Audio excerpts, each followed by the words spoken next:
think that, when you said there would be no need for philanthropy if the tax justice, if that was sorted, because that's supposedly an organised system, isn't it, in which the few can help to benefit the many to create something that's a bit more equitable in society. And, this may sound rather radical, but I think I'm preaching to the converted. I mean, my view is that a lot of what we call crime is actually a consequence of a tilted system. Yeah, I mean, beyond the fact, like beyond, the few giving to the many, is right now in most of our countries, our tax system is regressive at the top. Yeah, So the wealthier yeah, you are, the less taxes you pay.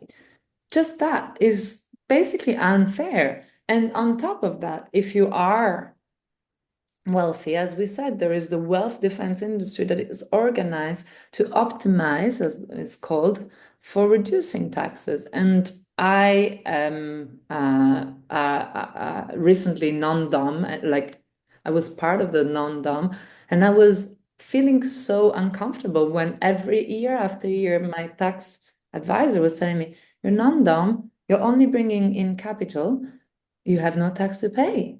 It's like, how is that? And they've taken away the non-dom status now.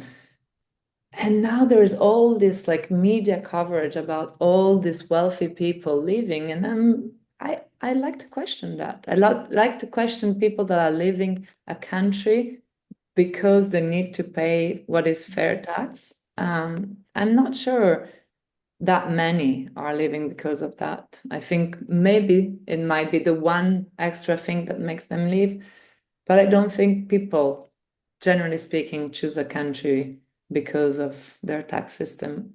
And I am personally proud and happy to contribute. I'm not a citizen, but I live here. My family is here. I'm raising my child here, and I just think it's fair. I don't think it's fair that we rely, like capital is under tax, capital gain.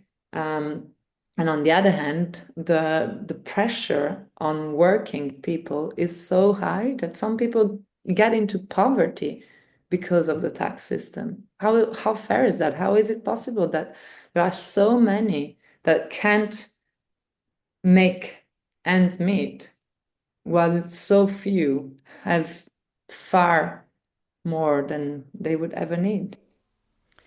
and for me, again, we can talk about this from a very kind of philanthropic and generous, and all of that. We can talk about that, but there are hard-nosed considerations. If you leave people poor, unhealthy, uneducated, and without, society will become more dangerous.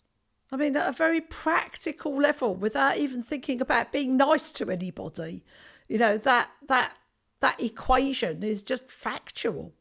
And beyond that, I think it's philanthropy is just a perpetration of an unfair system Yeah. because you get tax Mm, discount for doing mm, philanthropic action. You keep the power of deciding where the yeah. money is going. And if you look at the numbers, the philanthropic donation go to elite university, to the Yeah. arts. So Yes. it's just making the world of the wealthy nicer, not everyone's world better. Mhm. Um, so it's just a perpetration of an unfair system. And also what is seen is that there is a belief, and it's been running our system, at least in the global north for the last 50 years, that if you leave wealth accumulating at the top, it will trickle down. The Mm. proof is that it doesn't.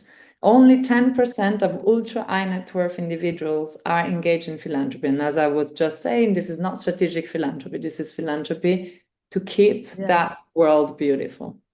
Yes. So, I mean, in principle, it should trickle down, but you've got whole industries of people who make a living out of preventing that from happening. Possibly Yeah. that might be part of the problem. This has been a really amazing conversation, and I can't even tell you how touching it is to hear somebody in your position speaking the way you do about justice. And I'm sure that we will have a longer and perhaps deeper conversation about this.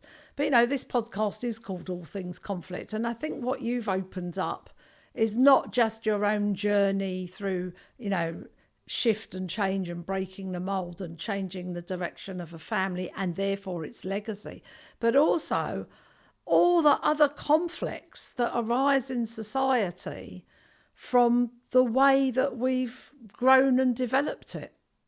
Yeah, the system we've built, which might have worked, but with a spin of capitalism and individualism and consumerism, has ended up not working for the most. And I think in the end, it will not work for anyone, really, unfortunately.